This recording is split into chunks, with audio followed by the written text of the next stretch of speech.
September 25th, 1066. A bridge in Yorkshire. The last great Viking king brought 300 ships and 15,000 warriors to conquer England. By sunset, the Viking Age would be over. In 6 hours, one of the most brutal battles in English history would be fought. By sunset, the last great Viking king would lie dead in the mud, his dream of conquest shattered. 8,000 men would never go home, and England would face its darkest hour, because 3 weeks later, another army would land, an army the English were too exhausted to stop. This is the story of Stamford Bridge, the battle that ended the Viking Age, the victory that made defeat inevitable, and the day when England stood alone against the greatest warrior of the North and won. Welcome to Britain's history. Today we're diving into a battle that changed everything, yet stands forever in the shadow of what came after.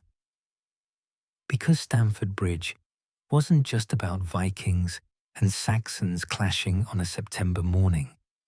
It was about the end of an era, the last gasp of Viking expansion, and a victory so complete it left England defenseless when the real threat arrived from Normandy.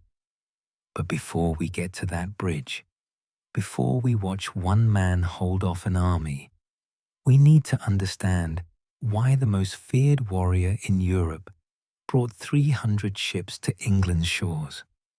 Because without knowing what brought Harald Hardrada to Yorkshire, you can't truly appreciate what happened when England's king marched north to meet him. And if you're enjoying this deep dive into history, make sure you're subscribed. We've got dozens more forgotten battles lined up, each one as dramatic as Stamford Bridge. Don't miss them. Let's go back to January 1066, when King Edward the Confessor died without an heir and plunged England into a succession crisis that would reshape European history. Edward had ruled for 23 years, a pious king more interested in building Westminster Abbey than producing children. When he died on January 5th, he left behind a power vacuum and 3 men who believed they had legitimate claims to the English throne. Harold Godwinson, Earl of Wessex, was the most powerful nobleman in England. He'd effectively run the country for years while Edward focused on religious matters. The Witenagemot, the Council of English Nobles, elected him king the day after Edward died. He was crowned immediately, knowing speed was essential. But his claim had problems. He wasn't royal blood, and 2 years earlier, he'd supposedly sworn an oath to support another claimant, William, Duke of Normandy. William believed Edward had promised him the throne decades earlier, when William had sheltered the exiled English prince in Normandy. He claimed Harold had sworn on holy relics to support his claim. Whether this oath was given freely or under duress, whether it was even legitimate, didn't matter to William. He believed the English throne was his by right, and Harold was an oath-breaking usurper. William began assembling an invasion fleet. But there was a third claimant, Harald Hardrada, King of Norway. His claim was the weakest legally, but backed by the strongest military force. Hardrada, the name means hard ruler or stern counsel, was a legend. He'd fought from Constantinople to Sicily, commanded the Byzantine emperor's elite Varangian Guard, and conquered territory across Scandinavia. At 50 years old, he was still considered the most formidable warrior in Europe. A giant of a man, ruthless, experienced, and absolutely convinced he had the right to England's throne. Hardrada's claim went back to an agreement between previous kings of England and Norway. It was tenuous at best, but that didn't matter. Hardrada saw opportunity. England was rich, divided, and ruled by a newly crowned king whose legitimacy was questioned. He'd spent his life taking what he wanted through force. Why should England be different? In September 1066, Hardrada sailed with approximately 300 ships carrying between 10,000 and 15,000 Norwegian warriors. This was no raiding party. This was a full-scale invasion, one of the largest Viking fleets ever assembled. He was joined by Tostig Godwinson, Harold's own brother, who'd been exiled from England after mismanaging his earldom and now sought revenge against his brother. Together, they sailed up the River Ouse toward York, the great northern capital of England. Harold Godwinson was in the south, watching the English Channel, expecting William's invasion any day. His army was positioned to defend against Normandy. When news came that Hardrada had landed in the north and was marching on York, it was a nightmare scenario. Harold had to make an impossible choice: stay south and watch the north fall, or march north and leave the south vulnerable to William. Think about that choice for a moment. You're the newly crowned king. Vikings in the north, Normans threatening the south. Move north and you might lose the south. Stay south and you definitely lose the north. What would you have done? Be honest. Drop your answer in the comments. Harold made his decision immediately. He would march north. It was a calculated risk. William might land while he was gone, but York couldn't be allowed to fall.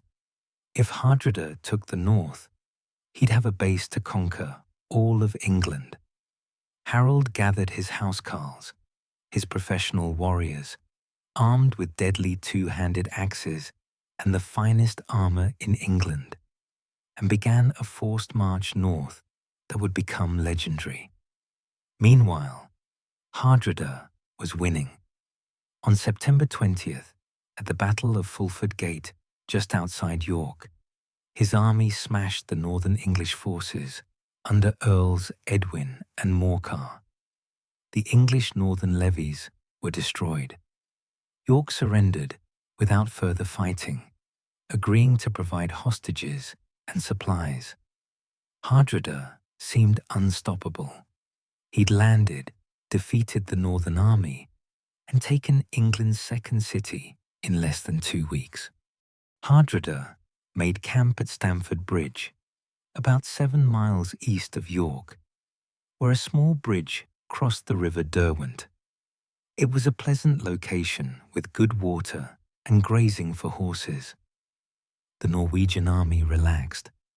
They'd won a major victory. York had surrendered.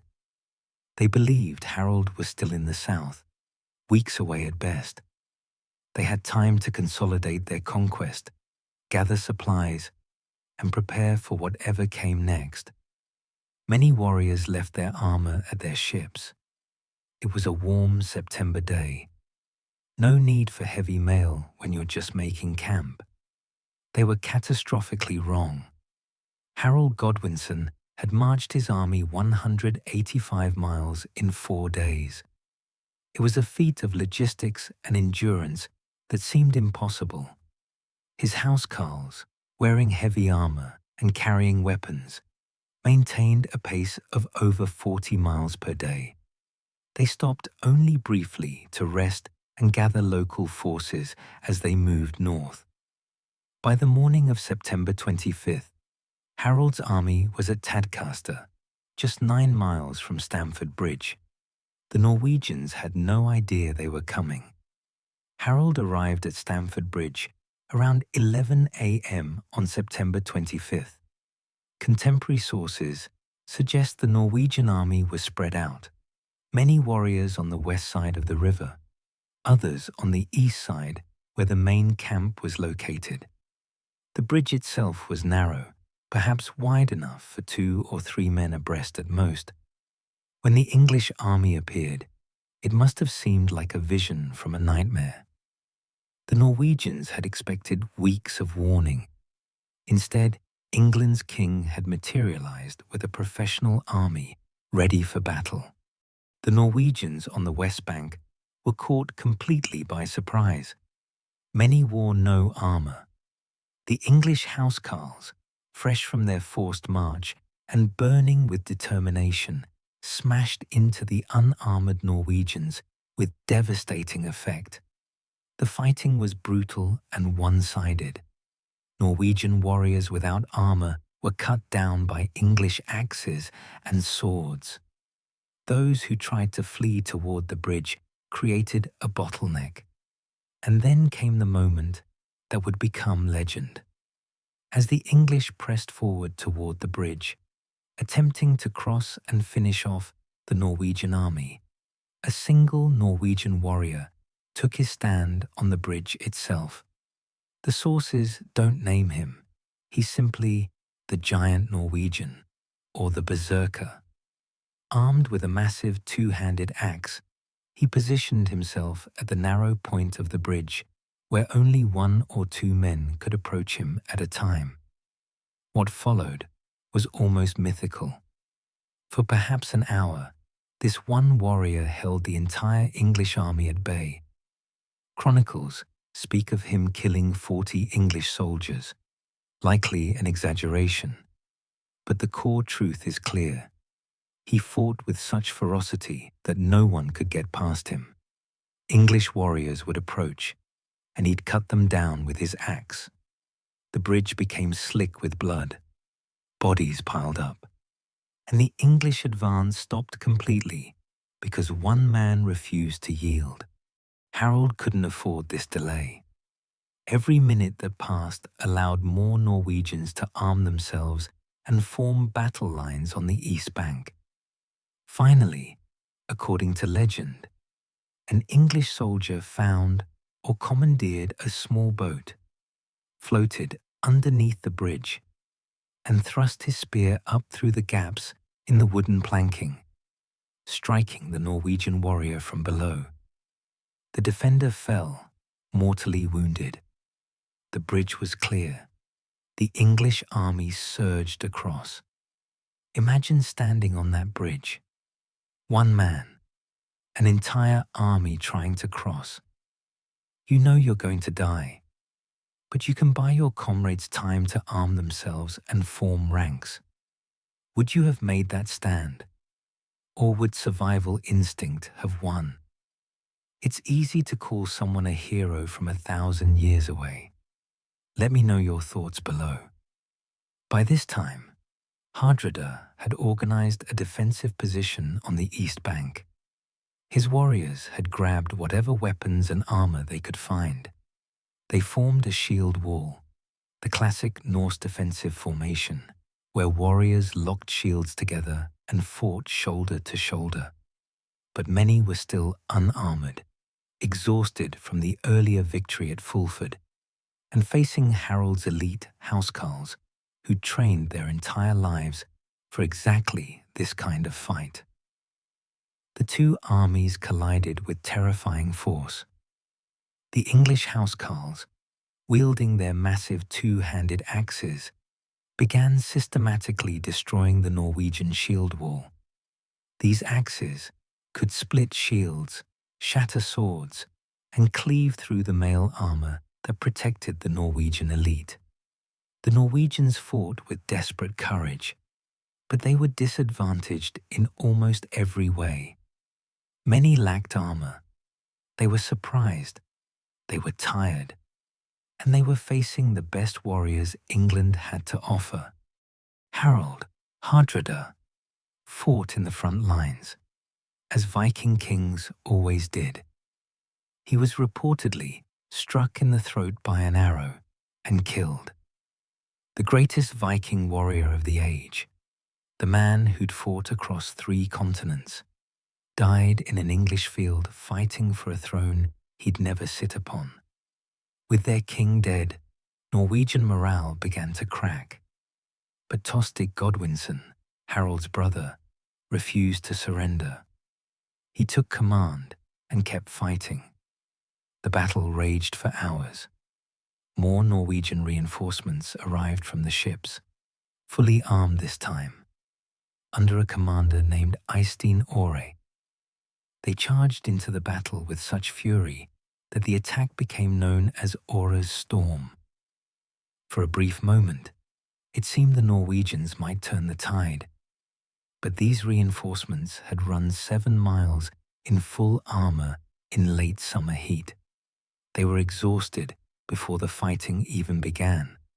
The English, who'd been in the field all day but were winning, had the crucial advantage. Ore's storm broke against the English line like a wave against a cliff. By evening, the Norwegian army was destroyed. Harald Hardrada was dead. Tostig Godwinson was dead.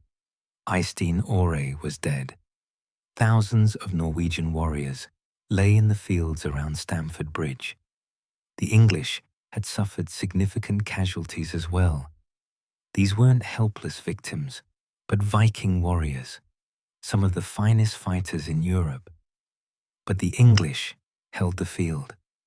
They'd won completely. The scale of the Norwegian defeat was staggering. Of the 300 ships that had brought the invasion force to England, only 24 were needed to carry the survivors home.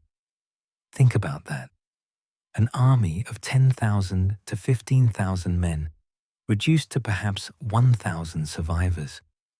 The casualties at Stamford Bridge were immense.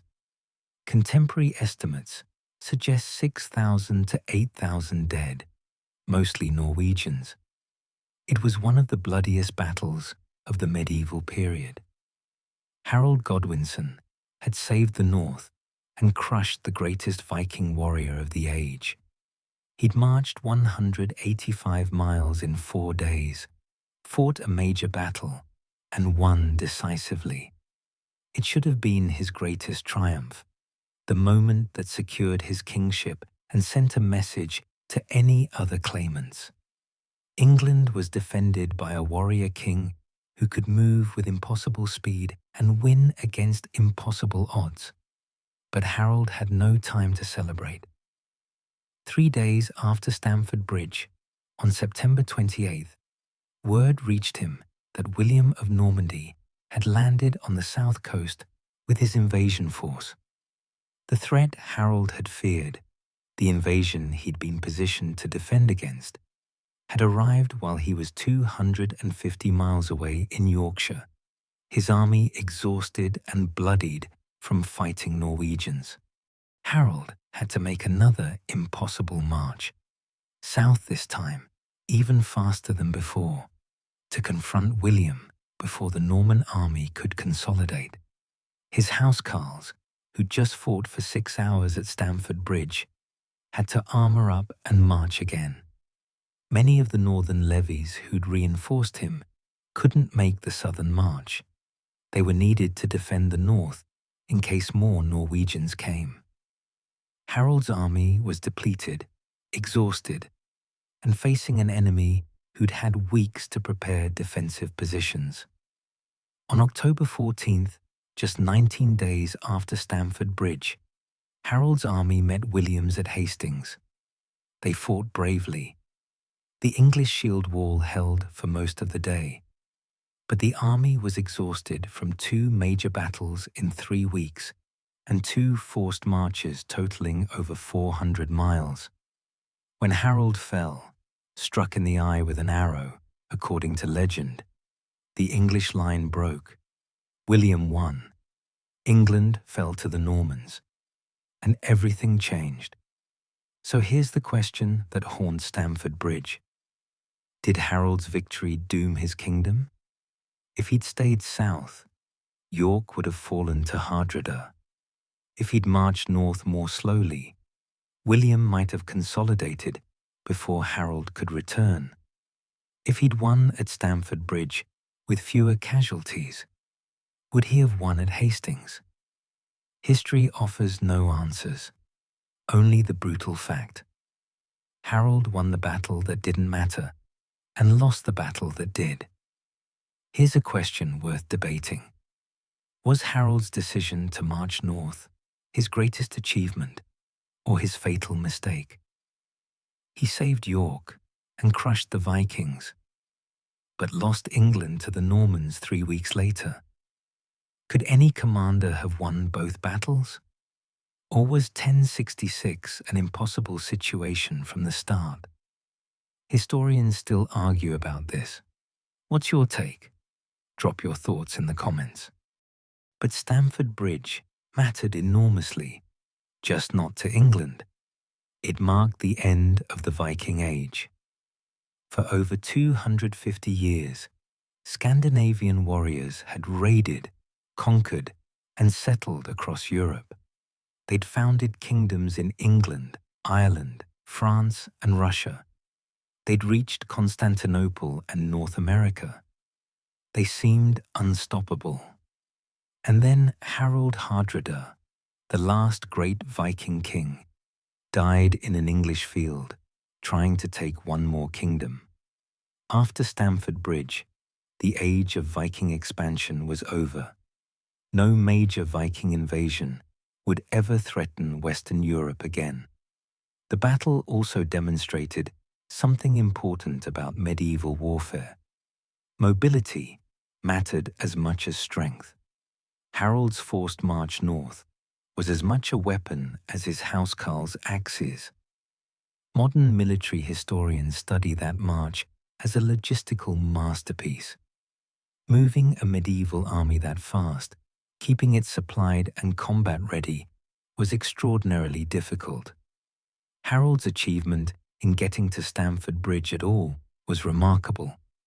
That his army was still capable of fighting and winning after such a march was astonishing. The defense of the bridge by the single Norwegian warrior became legendary, retold in Norse sagas and English chronicles. It's impossible to verify the exact details. Did he really kill 40 men? Probably not. But the core story appears in multiple independent sources, suggesting something extraordinary happened on that bridge. One man, armed and determined, holding off an army because the terrain gave him advantage. It's a reminder that in medieval warfare, a few brave men in the right position could achieve seemingly impossible feats. The battle also shows the brutal reality of medieval succession crises. 3 men claimed England's throne in 1066. All 3 had arguments. All 3 had supporters. And all 3 were willing to kill for the crown. The result was 2 massive battles in 3 weeks, thousands of deaths, and ultimately a foreign conquest that suppressed English culture for generations. Civil wars and succession disputes were never clean or simple. They tore societies apart and left scars that lasted decades. Today, Stamford Bridge is a quiet village in Yorkshire. There's a small monument erected in 1966 for the battle's 900th anniversary. The bridge itself has been rebuilt many times over the centuries. The wooden structure that the Norwegian warrior defended is long gone, replaced by modern construction. Nothing about the peaceful village suggests that here, one September day, thousands of men killed each other for a crown and an idea. The fields where the battle was fought are now farmland, peaceful Yorkshire countryside where sheep graze and crops grow. Archaeologists have found some artifacts, weapons, armor fragments, coins from the period. But unlike Hastings, which has a dramatic battlefield memorial and visitor center, Stamford Bridge is quiet, understated, almost forgotten. Perhaps because it was the battle that didn't save England, the victory that turned to ashes 3 weeks later. but the men who fought there deserve to be remembered. The English housecarls who marched 185 miles in 4 days and then fought for 6 hours. The Norwegian warriors who died far from home trying to win a throne for their king. Harald Hardrada himself, the last great Viking, who ended his legendary career in an English field. Tostig Godwinson, who chose vengeance over reconciliation with his brother and died for that choice. And Harald Godwinson, who won the battle of his life and had no time to savor the victory before the next crisis arrived. Stamford Bridge teaches us that winning isn't always enough. Harald did everything right. He moved fast. He fought brilliantly. He crushed a legendary enemy. And it wasn't enough to save his kingdom. Sometimes history moves too fast, presents too many challenges at once, and even the greatest victories can't change the ultimate outcome. That's not pessimism, it's reality. Harold's tragedy was winning the wrong battle, or winning the right battle at the wrong time. Within 3 weeks of Stamford Bridge, Harold was dead at Hastings. His kingdom conquered. His line ended. The Normans would rule England for centuries. English became a subject language, suppressed in favor of Norman French. English culture was transformed, reshaped by French influence. And it all began because Harold had to fight 2 battles in 3 weeks instead of 1. The story of 1066 doesn't end at Stamford Bridge. 3 battles in 3 weeks, Fulford, Stamford Bridge, and Hastings, decided England's fate. We've covered 1. The others are coming soon to this channel. The year that changed everything deserves the full story. If this is the kind of history that fascinates you, the forgotten victories, the battles overshadowed by what came after, the moments when everything changed but nobody remembers, then you know what to do. This channel exists because these stories deserve to be told, even when they're not the famous ones. What other forgotten battles should we uncover? More from 1066, the earlier Viking invasions, the battles that shaped Britain before Hastings stole all the glory. Drop your suggestions below. Thank you for watching Britain's history. The stories that mattered, told the way they deserved.